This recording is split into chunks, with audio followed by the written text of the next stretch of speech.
네, 오늘은 제 4장입니다. 제목은 가라지입니다. 자, 우리 본문의 말씀 마태복음 13장에 있는 말씀을 우리 보겠습니다.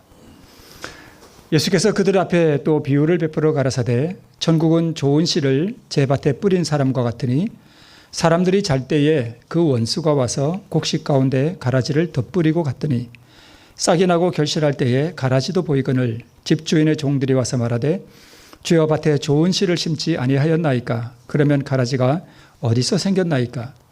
주인이 가로되 원수가 이렇게 하였구나. 종들이 말하되 그러면 우리가 가서 이것을 뽑기를 원하시나이까? 주인이 가로되 가만두어라. 가라지를 뽑다가 곡식까지 뽑을까 염려하노라. 둘 다 추수 때까지 함께 자라게 두어라. 추수 때에 내가 추수꾼들에게 말하기를 가라지는 먼저 거두어 불사르게 단으로 묶고 곡식은 모아 내 곡간에 넣으라 하리라. 자, 우리 본문의 말씀에 보면 좋은 씨가 있고 또 밭이 있고 또 가라지가 있고 원수가 있고 또 곡식이 있습니다. 여기 색깔로 이렇게 하는 것들은 우리 정말 중요한 그런 단어들이죠. 그 다음에 밭에 곡식만 있어야 되는데 가라지가 있으니까 가서 뽑고 싶죠. 우리는 뽑잖아요. 그죠? 근데 영적 세계에서는 뽑으면 안 된다는 겁니다. 가만두어라. 언제까지요? 추수 때까지. 그때 이렇게 분리하는 그러한 일이 있을 것이라고 말씀하고 있습니다. 자, 그러면 먼저 좋은 씨를 뿌린 이는 누구냐 하면 우리 당연하죠. 인자의 신 그리스도께서 좋은 씨를 뿌리는 이고요. 또 그러면 곡식익은 무엇을 표상하는가 하면 천국의 아들들을 말하고 있습니다. 즉 회심을 경험하고 또 성화의 과정을 밟아가는 사람들을 우리는 곡식이라고 말할 수 있습니다. 그 다음에 가라지는 뭐냐 하면 의의 열매가 없는 사람들, 즉 거듭남도 없고 당연히 성화의 경험도 없는 사람들을 우리가 가라지라고 말할 수 있습니다. 그러니까 열매가 있느냐 없느냐 이 두 가지가 결정적으로 중요한 것이겠죠. 자, 그러면 밭은 무엇이냐 하면 밭은 첫 번째는 세상이기도 하고요. 두 번째로 이 밭은 뭐냐 하면 교회입니다. 그 다음에 가라지를 뿌린 이는 누구냐 하면 원수가 마귀가 그렇게 했다. 우리 성경 본문이 그렇게 말씀하고 있습니다. 우리 실물교훈에 보면 실제로 옛날에는 이게 이제 어떤 사람이 밭을 가지고 있는데 거기에 이제 예를 들어서 곡식을 뿌려놨습니다. 그러면 이 사람과 원수된 사람이 있을 수 있잖아요. 그러면 이 사람이 뭘 하냐면 진짜 실제로 가라지를 갖다가 밭에 막 이렇게 뿌려놔요. 그럼 모르잖아요. 그죠? 근데 나중에 보면 가라지가 막 자라는 거예요. 그와 마찬가지로 영적 세계에서도 그렇다는 것입니다. 자, 그러면 우리가 가라지 그러면 보통 쭉정이 생각하는데 가라지와 쭉정이는 전혀 다른 것입니다. 쭉정이는 곡식인데 열매가 맺히다가 열매를 못 맺힌 걸 쭉정이라 그러죠. 그죠? 가라지는요. 곡식과 비슷하긴 한데 종자가 원래 다른 거예요. 다른 종자예요. 그죠? 자, 그러면 여기서 이제 우리가 조금 짚고 넘어갈 게 뭐냐 하면 예수님이 오실 때 어떤 사람은 이 열매를 맺고 있는 사람도 있을 수 있고 또 어떤 사람은 싹이 나서 이제 막 싹이 튼 상태로 예수님 재림을 맞이할 수 있는 사람도 있단 말이에요. 그죠? 그렇죠. 그러면 그러면 이 싹이 금방 난 이것은 불완전한가요? 이것도 완전한 거예요. 그죠? 그러니까 하나님께서 재림하실 때, 예수님께서 재림하실 때 이제 싹이 막 나 있는 사람들도 열매를 맺은 것으로 그렇게 인정해 주시는데 여겨주시는 거죠. 그렇죠? 자, 그런데 문제는 예수님이 재림하실 때는 이런 현상이 없어요. 그러니까 예수님이 재림하실 때는 이제 어떤 사람은 이렇게 싹이 막 나서 거듭나고 싹이 막 났는데 바로 죽은 사람이 있어요. 그죠? 그죠? 근데 예수님께서 재림하실 때는 이 환란을 통과해야 하는 어떤 그러한 큰 마지막 때 사건들이 일어나기 때문에 이제 막 금방 싹이 난 이 상태로는 환란을 통과할 수가 없어요. 그래서 마지막 때는 하나님께서 완전히 다 그런 분들을 잠재우기 쉽고 진짜 의의 열매를 맺은 이 믿음의 장성한 분량이 있는 이런 사람들을 통해서 14만 4천이라고 그러죠. 그런 사람들을 통해서 마지막 사업을 추진해 나갈 가능성이 많습니다. 그래서 금방 이렇게 곡식이 싹이 난 이들은 가라지가 아닙니다. 자, 그러면 이 가라지 아담이 범죄할 때 모든 인류는 아담 안에서 다 뭐가 됐냐면 가라지가 됐습니다. 그러니까 종자가 바뀐 거예요. 원래 곡식 종자였는데 가라지의 종자로 바뀌어진 거예요. 그래서 하나님의 아들에서 마귀의 아들로 종자가 다 바뀌어졌습니다. 그래서 모든 사람들은 태어날 때 뭘로 태어나느냐 하면 다 사실 가라지로 태어납니다. 그래서 우리 창세기 1장 27절에 보면 하나님께서 아담을 창조하실 때 하나님이 자기 형상, 곧 하나님의 형상대로 사람을 창조하셨다라고 기록하고 있습니다. 이 하나님의 형상이 바로 뭐냐 하면 곡식이죠. 하나님의 성품을 닮은 사람입니다. 그래서 창세기 5장에 가면 아담이 130세에 자기 모양, 곧 자기 형상과 같은 아들을 낳아 이름을 셋이라 했다 이렇게 기록하고 있습니다. 여기서 말하는 이 자기 모양, 자기 형상 이게 뭘까요? 사실 가라지예요. 가라지. 근데 셋은 의인이거든요. 처음에 나올 때는 가라지였지만 복음을 받아들이고 변화된 아들이다 이렇게 우리가 이해해 볼 수 있습니다. 자기 형상 곧 뭐예요? 가라지입니다. 그래서 모든 사람은 가라지로 태어나기 때문에 다 뭐 해야 되는가 하면 거듭나야 됩니다. 이 거듭난다는 게 결국은 가라지의 종자에서 곡식 종자로 바뀌는 거예요. 이게 거듭나는 것입니다. 그래서 거듭난다는 것은 마귀의 종자에서 우리 하나님의 씨로 다시 태어나는 것입니다. 자, 그런데 현실에서는 가라지가 이렇게 났는데 현실에서는 가라지가 곡식이 될 수는 없습니다. 그런데 우리 영적 세계에서는 가라지가 곡식으로 다시 태어날 수 있습니다. 네. 바뀌는 거죠. 자, 여기 이렇게 참 좋은 밭이 있고 지금 여기 옥수수 같은데 옥수수 가래가 쫙 심겨져 있습니다. 자, 밭은 먼저 세상인데요. 밭은 세상이라고 그리스도께서는 말씀하셨다. 그러나 우리는 이것을 세상에 있는 그리스도의 교회를 의미하는 것이라고 해석해야 된다라고 신물교훈에 기록하고 있습니다. 그러면 이 밭에 예수님께서 좋은 곡식, 즉 하나님의 아들들을 심어 놓으셨는데 여기에 원수가 가라지를 뿌렸다는 것은 무슨 뜻인가 하면 이것은 조금 듣기 거북한 소리일 수도 있는데 여러분 좀 이게 제 얘기가 아니고 정언에도 그렇게 기록되어 있거든요. 이 교회 안에 마귀가 자기 교인을 들여보낸다 이렇게 기록되어 있는 말씀이 있습니다. 기분 나빠하지는 마시고요. 그럼 난가? 이렇게 생각하실 필요는 없습니다. 그러니까 마귀가 설사 나를 들여보냈다 해도 뭘로 바뀔 수 있어요? 곡식으로 바뀔 수 있어요. 우리는 전혀 모르잖아요. 그죠? 모르죠. 그러니까 마귀도 자기 교인을 교회에 들여보내요. 그래서 교회를 뭐하게 하기 위해서요? 분란을 일으키고 어지럽게 하고 복음을 훼손하기 위해서. 일례로 우리 바울이 그 복음을 전하러 이렇게 그 소아시아 지방 그 갈라디아 지방을 다닐 때 이제 복음을 전하고 가면 마귀가 뭘 보내요? 자기 교인을 그 교회에 보내요. 그래서 율법을 지켜야 된다, 의식을 행해야 된다 이런 걸 막 가르치잖아요. 그러니까 마귀가 자기 교인을 보내서 교회를 이렇게 막 복음을 어지럽게 만듭니다.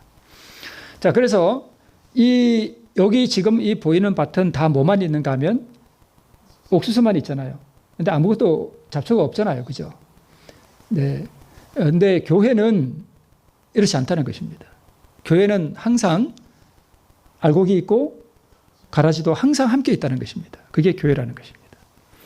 그러므로 교회 안에는 천국의 자녀들과 마귀의 자녀들이 항상 뭐하고 있는가 하면 공존하고 있습니다.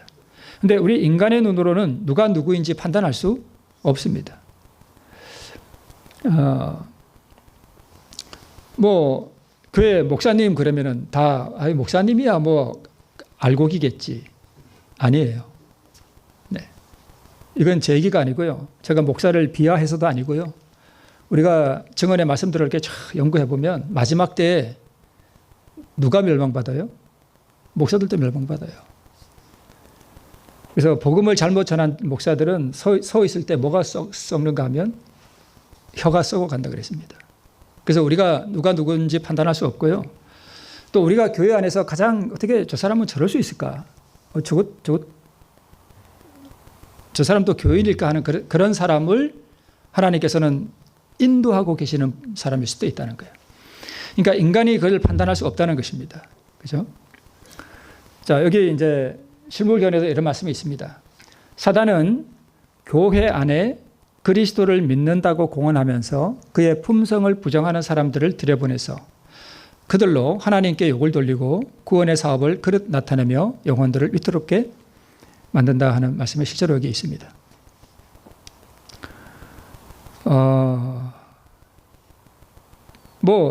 근데 사실 교회 안에 들어오면 다 갈아지지. 처음에 누가 알곡으로 들어온 사람이 있나요? 그죠? 처음에 다 갈아지지. 누가 교회 와서 복음을 듣고 또 말씀을 듣고 실수도 많이 하고 그러지만 차츰차츰 말씀을 듣고 말씀을 깨달아가면서 어떤 사람은 수십 년 교회 다닌 후에 변화되기도 하고 그죠? 어떤 사람은 평생 교회 다녀도 변화되지 못하고 무덤에 들어간 사람도 있어요. 어떤 사람은 교회 거의 생전 거의 다니지도 못하고 구원받은 사람들도 있습니다. 그러니까 이게 참 몰라요, 우리는. 그래서 저 사람은 마귀가 들여보냈나? 절대 모릅니다, 우리는. 네.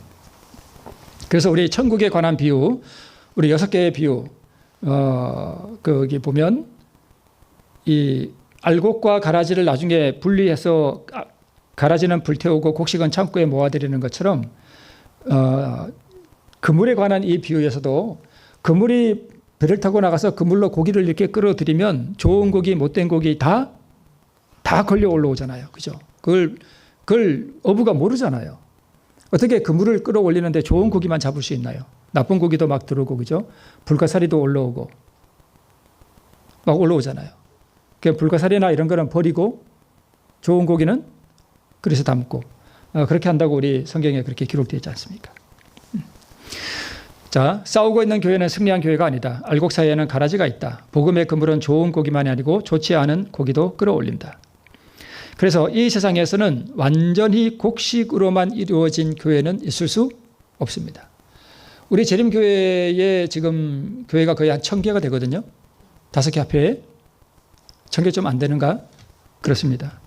근데 이 많은 교회, 물론 개신교회 다 포함해서 지금 이 세상에 존재하는 이 교회 중에 완전히 알곡으로만 이루어진 교회는 하나도 없습니다. 그러니까 모든 교회 안에는 하나님의 자녀들과 마귀의 자녀들이 다 공존하고 있습니다. 그런데 우리 증언의 말씀을 가만히 연구해 보면 교회 안에 곡식보다는 가라지가 더 많아요. 예, 더 많습니다. 자, 우리 마지막 사건들 61쪽에 어떤 사람들은 교회에 들어오면 그들의 기대가 충족되고 오직 순결하고 완전한 사람들만 만나게 될 것이라고 생각하는 것 같다. 그렇게 생각하죠? 교회 안에 들어오면 다 하나님 믿고 착한 사람들만 있다고 생각하는데 사실은 그렇지 않습니다. 그들은 열성적인 믿음을 가지고 있다. 그러므로 교인들 중에서 결점을 발견하게 되면 그들은 이렇게 말한다. 우리가 다 결점이 있잖아요. 그죠? 결점이 있죠. 우리는 죄악된 품성을 가진 사람들과 분리되기 위하여 세상을 떠나왔다. 그런데 이곳에도, 즉 교회에도 뭐가 있구나? 죄악이 있구나. 그러나 우리는 뭐 할 필요가 없대요? 낙담할 필요가 없대요. 지금 이 세상에 존재하는 교회들은 다 투쟁하는 교회이지 완전히 승리한 교회가 아니라는 것입니다. 그래서 주님께서는 우리에게 교회가 완전하다는 결론에 이를 보장을 하지 않으셨기 때문이다. 그러므로 우리의 모든 열성으로도 투쟁하는 교회가 승리한 교회처럼 순결해지게 할 수는 없다. 이게 무슨 말씀이냐 하면 자, 이 교회 안에 예를 들어서 우리 교회가 뭐 크지는 않은 교회지만 이 교회 안에 가라지를 다 없애고 우리가 정말 다 하나님의 자녀로만 만들어진 그런 교회로 만들자. 우리가 정말 이 교회를 개혁하자. 100년을 노력해도 된다고요? 안 된다고요? 안 된다는 거예요. 자, 그러면 이게 영적 투쟁이잖아요. 그럼 제가 예를 들어서 이 교회에 정말 제가 열정을 다해서 이 교회를 순결한 교회로 만들고자 하면 마귀가 가만 보니까 순결한 교회가 될 것 같으면 어떻게 할까요? 자기 교회를 들여보내겠죠. 교회를 어지럽히기 위해서. 그죠? 그래서 어차피 우리 주님 오실 때까지 이 지상에 있는 교회는 완전한 교회는 없습니다.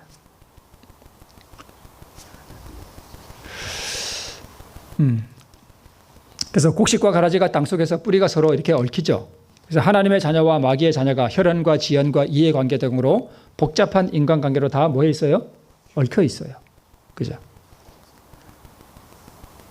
그래서 인간의 눈으로는 완벽하게 분별할 수 없기 때문입니다. 예를 들어서 어떤 사람이 교회 안에서 참 이거 안 되겠다 그래서 뽑아버렸다.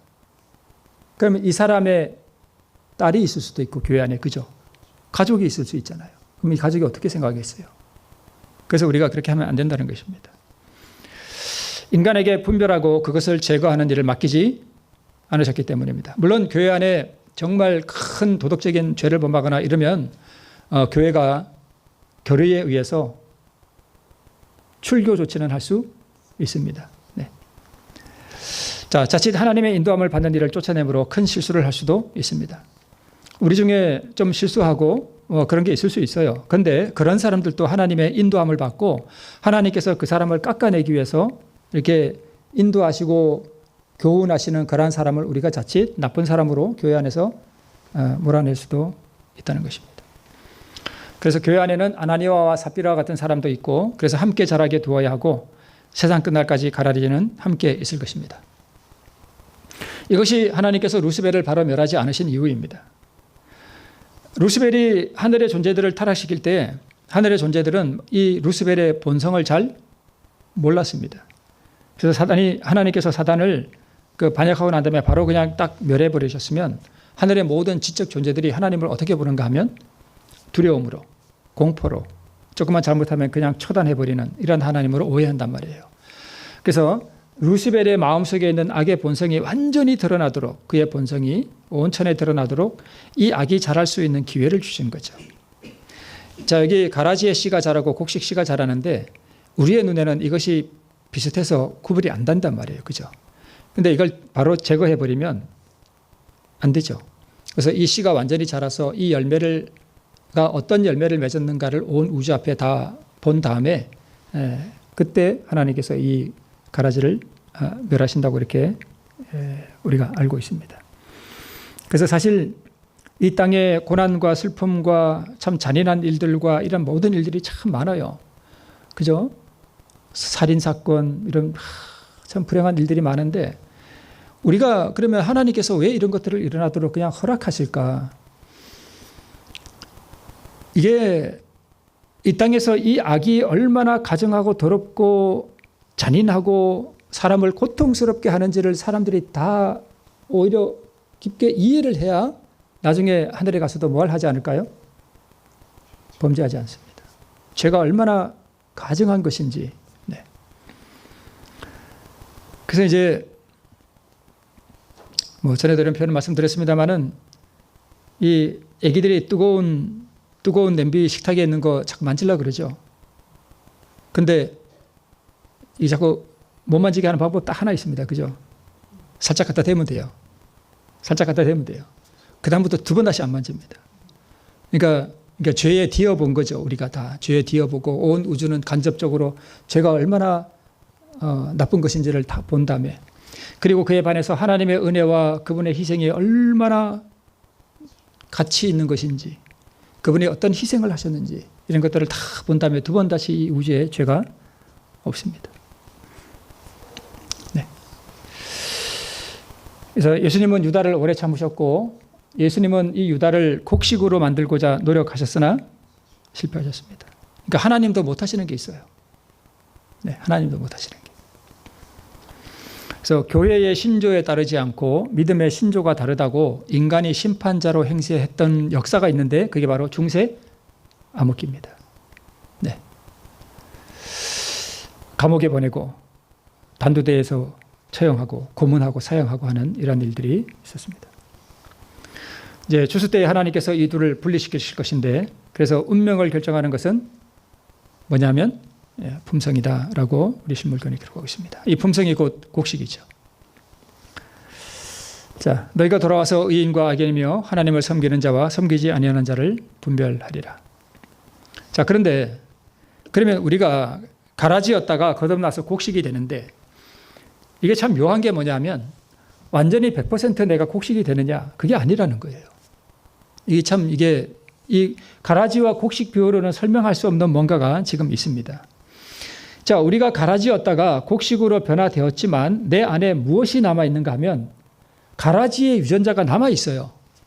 가라지의 유전자가 남아 있단 말이에요.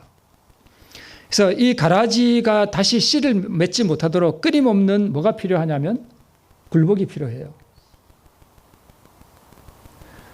현실에서는 이 곡식 종자 안에 가라지의 DNA가 있을 수는 없지만 우리 영적 세계에서 있단 말이에요. 네. 자, 여기 사도행적 561페이지에 이런 말씀이 있습니다. 사도들과 선지자들 중 어느 누구도 죄가 없다고 주장한 적이 없다. 이 죄가 뭐냐 하면 바로 가라지입니다. 그죠? 하나님과 가장 가까이 생애한 사람들, 고의로 악행을 하기보다는 차라리 생명 그 자체를 희생하고자 한 사람들, 하나님께서 거룩한 빛과 능력으로 영화롭게 하신 사람들도 그들의 본성에 죄악이 충만함을 고백하였다. 그들은 육신을 신뢰하거나 자신들의 의를 주장하지도 않았으며 전적으로 그리스도의 의를 의지하였다. 라고 기록하고 있습니다. 이 사람들은 곡식이잖아요. 그죠? 하나님의 자녀로 거듭난 사람들 아니에요. 곡식이잖아요. 그런데 그 본성 안에 무슨 DNA가 있는가 하면 죄악의 본성이 충만함을 고백했습니다. 네.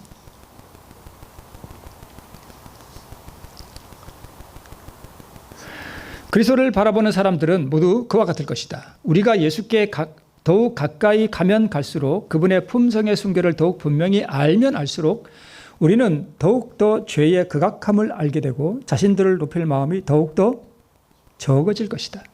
이게 하나님께서 우리의 이 자아를 완전히 멸하시지 않는 이유입니다. 우리가 거듭날 때 이 자아를 멸해버리면 얼마나 좋아요. 그럼 다시 화도 안 나고 그죠? 완전히 천사처럼 될 거 아니에요.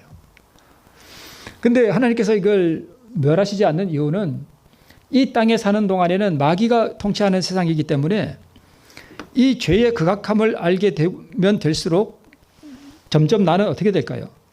점점 나는 겸비하게 낮아지고 회개가 더 깊어지게 되어 있습니다. 그리고 이런 죄인을 용서하시고 은혜롭게 하신 그 하나님에 대한 그 은혜가 더욱 또 감사하게 되고 그게 더 내 마음속에서 커지게 되고 네. 그래서 하나님을 향한 계속적인 영혼의 발돋움, 계속 그분에게로 가면 갈수록 계속적이며 열렬한 죄에 대한 마음을 찢는 회개와 그분 앞에 마음을 겸비하게 하는 일이 있을 것이다. 이게 성화예요. 이게 성화입니다. 그래서 진보의 매 발걸음마다 우리의 회개는 기뻐질 것이다 라고 하는 이 말씀의 의미가 지난 시간에 말씀을 드렸듯이 여기에 나오는 이 회개는 죄짓고 회개하고 죄짓고 회개하고 죄짓고 회개하고 이게 아니에요. 회개는 한 번에 다 끝내버려요. 그죠? 근데 하나님을 더 가까이 하고 그분을 더욱 알면 알수록 내 이 본성 속에 있는 죄가 더 깊이 보이고 그래서 제가 왜 한번 설교 시간에 이런 말씀 드렸죠. 여러분 한번 넘어져 보세요 그랬죠. 그게 무슨 뜻이냐 하면 한번 이렇게 탁 넘어지고 정말 거듭난 그리스도인 같지 않은 그런 모습을 내가 딱 한번 보았을 때 뭘 깨닫는가 하면 내 마음에 악이 충만하다는 사실을 깨닫게 돼요. 그게 오히려 내 자신을 교만하지 않게 만들어요. 참 희한해요. 그래서 우리가 이 경험들을 이렇게 하다 보면 무엇을 깨닫게 되는가 하면 예를 들어서 오늘 내가 이렇게 어떤 의에 좀 충만한 이런 경험을 하잖아요. 했는데 며칠 있다가 여지없이 그냥 한번 쓰러져 버려요. 그러면 뭘 깨닫게 되는가 하면 며칠 전에 그 어떤 영적인 충만한 경험이 며칠 후에 나를 붙들어 주지 못하는구나 하고 겸손하게 됩니다. 그리고 그런 어떤 영적인 경험 한번 했다고 교만해지지 않습니다. 왜요? 며칠 있다 여전히 넘어졌거든요. 그죠? 그래서 그래서 때로는 이게 넘어지고 실패하는 게 좋은 건 아닌데 가끔 어쩌다가 한 번씩 이렇게 탁 넘어지고 나면 마음이 낮아집니다. 희한해요. 그리고 또 무엇이 있는가 하면 한번 이렇게 탁 쓰러져서 딱 넘어질 때도 완전히 절망하지 않습니다. 하여튼 희한해요, 이게.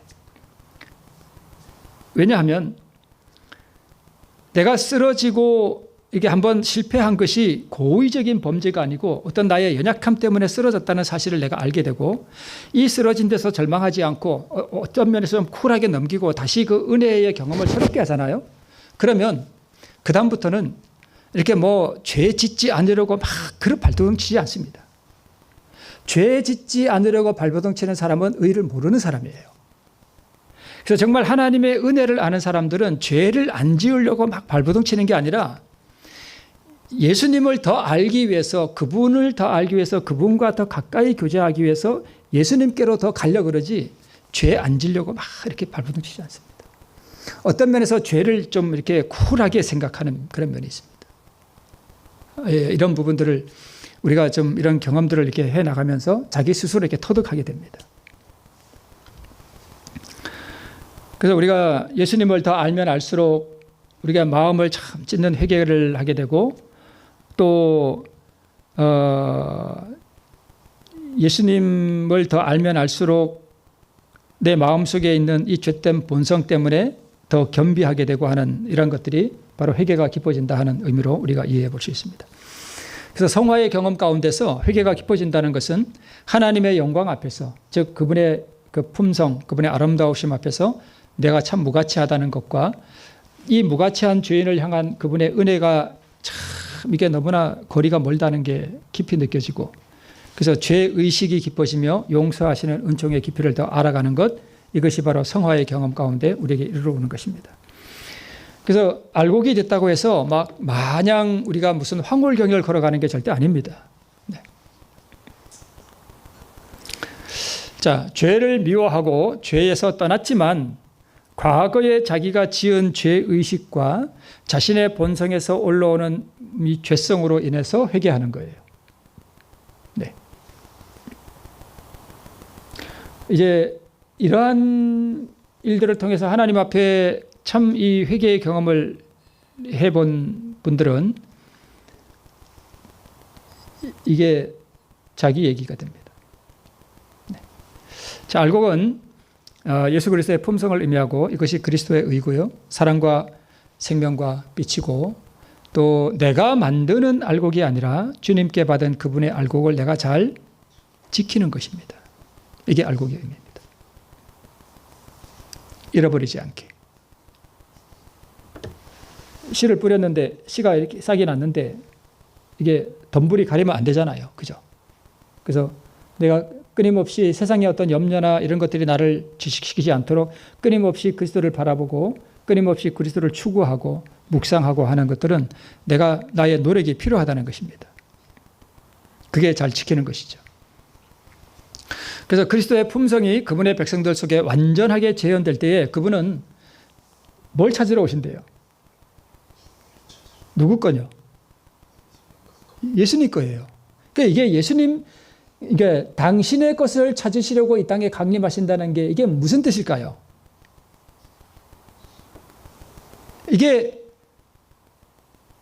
이 알곡, 이 품성, 이 의가 내 것이 아니라는 얘기는 그분한테서 받았다는 뜻이에요. 그죠? 그분한테서 잘 받아놓은 거예요.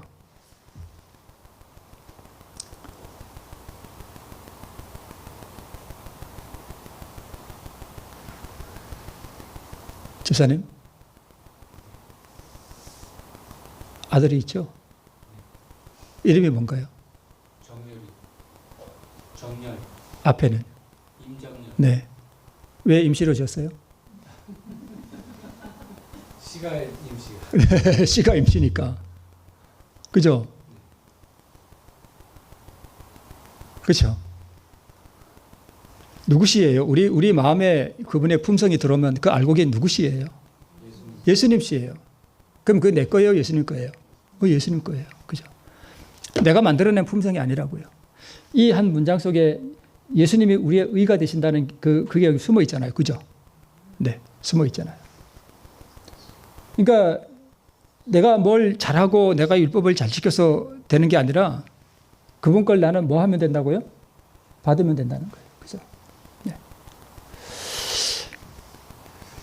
예수님께서 이 땅에서 이루신 그분의 의, 그분의 알곡, 그분의 열매, 이것을 나의 것으로 뭘 받은 것이냐 하면 전가받은 것입니다. 그래서 그분께 받은 이 의의 알곡을 잃어버리지 않도록 매일 잡초를 뽑아버리고 이른 비를 받아서 자라게 하며 성령의 역사에 늘 굴복하고 겸손하게 나를 낮추고 순종하고자 하는 마음을 갖는 이런 것들이 성령의 음성에 보조를 맞추고 따라가는 것입니다. 그래서 이 그림 전에 한번 보신 기억이 혹시 있을 겁니다. 가라지는 악한 자의 자녀를 가라지라 하기도 하지만 이 가라지는 오늘 내 안에 있는 악한 본성이에요. 이게 지금 뭐 한 거예요? 알곡과 가라지의 비유로는 나타나지 않는 하나의 비유가 또 여기 또 있어요. 자, 여기 접을 붙여놨어요. 어떤 분들은 약간 이걸 뭐 달리 생각하는 분들도 있긴 있는데 여기 접을 붙인 저 위에 게 내가 아니고 나는 이 밑에 원둥치고요. 누가 와서 접 붙인 거예요? 예수님이 와서. 그러니까 어떤 분은 이 밑에 기둥이 예수님이고 내가 저기 접 붙여진 거다 이렇게 말씀하는 분이 있는데요. 자, 뭐가 열매를 맺어요? 밑둥치에요. 접붙임을 한 가지가 열매를 맺어요. 이 나무가 열매를 맺는다면 밑둥치의 열매예요, 접붙임의 열매예요. 그러니까 얘가 열매 맺는 거예요, 얘가 열매 맺는 거예요. 이게 열매 맺는 거잖아요. 그렇죠? 네. 그러면 이게 내가 되면 돼요, 안 돼요? 내 열매를 맺을 거 아니에요. 그렇죠? 네. 그래서 원둥치가 나고 예수님이 내 안에 오시는 거예요. 그래서 누구의 열매를 맺어요? 예수님의 열매를 맺는 거예요. 그죠? 네. 그런데 지금 여기 있는 이 나무는 접붙임을 하고 이제 그림이 좀 이상합니다만은 이제 접붙임이 예수님이 자라기 시작했죠. 그런데 뭐가 나왔어요? 그러니까 이게 가라지예요. 저 새로 나온 이거 있죠. 이거. 이게 그러니까 나무도 접붙여 놓으면 처음에 이게 나온다고요. 그죠? 이게 나무가 이제 저 위에 접붙임을 한 그 나무가 많이 자라면 세력이 강해지면 여기서 잘 안 나오죠. 그죠? 농사하시는 분들 잘 알죠? 안 나오죠. 근데 이게 접붙임을 금방 해놨을 때는 밑에서 막 이 본성이 나온다고. 그래서 우리도 거듭났을 때 그래서 사람이 거듭나고 바로는 저 사람이 거듭난 사람인지 안 난지 잘 몰라요. 왜요? 거듭난 사람도 확 나올 수 있거든요. 아직 어려가지고 그래요. 이게 너무 강해서 그래요. 그래서 나 안에 예수님이 많이 자라면 나는 반대로 죽어요. 그래서 이거를 날마다 뭐 해야 돼요? 올라오는 거. 예, 잘라야 돼요. 그죠? 이렇게 잘라놓으면 이 밑에 세력이 다 어디로 갈까요? 이제 올라가는 거죠. 그렇게 해서 이제 예수님의 열매를 맺는 거예요. 그죠? 그래서 보통 이제 이게 고염나무에다가 뭘 해요? 감나무 좋은 걸 붙이잖아요. 그러니까 내가 고염나무라고요. 그죠? 고염나무고 좋은 감나무는 누구예요? 예수님이에요. 그래서 예수님이 나에게 들어오시려면 나의 이 고염나무도 뭐 해버려야 돼요? 잘라버려야 돼요. 그죠? 이 자르는 게 뭐냐면 자아굴복이에요. 이게 아프잖아요. 그죠? 정말 아파요. 이 자아굴복할 때 자존심도 상하고, 그죠? 내가 무릎 꿇어야 되고, 잘못했다 그래야 되고, 진심으로. 그러니까 이게 아프다고요. 자르고. 그러니까 접붙임을 오는 예수님도 잘라줘야 돼요. 아버지 하나님에게서 잘라줬잖아요. 그래서 둘 다 뭘 입어야 돼요? 상처를 입어야 돼요. 이게 자아굴복이에요. 자아굴복을 해야 예수님이 나에게 와서 접붙임이 된다고요. 그래서 정말 거듭남은 어떤 황홀경이 아니라 자글복을 해야 접붙임이 되는 거예요. 잘라져야 돼요. 그죠? 네. 자, 이제 이거 읽고 마치겠습니다. 아까 보았던 말씀이죠. 자, 이게 무슨 뜻이냐면 예수님이 와서 나에게 접붙임을 받고 예수님이 와서 나에게 접붙임을 받고 예수님이 많이 자라긴 했지만 그래도 여전히 내 안에서는 뭐가 올라온다는 거예요? 가라지의 본성이 여전히 있다는 거예요. 그래서 날마다 예, 이렇게 한다는 것입니다. 그래서 오라 나는 공고한 사람이로다. 이 사망의 몸에서 누가 나를 건져내랴 라고 육신으로는 죄의 법을 섬기노라 라고 고백했지만 그러나 사도 바울은 하나님께 감사했습니다. 그죠? 네. 왜요?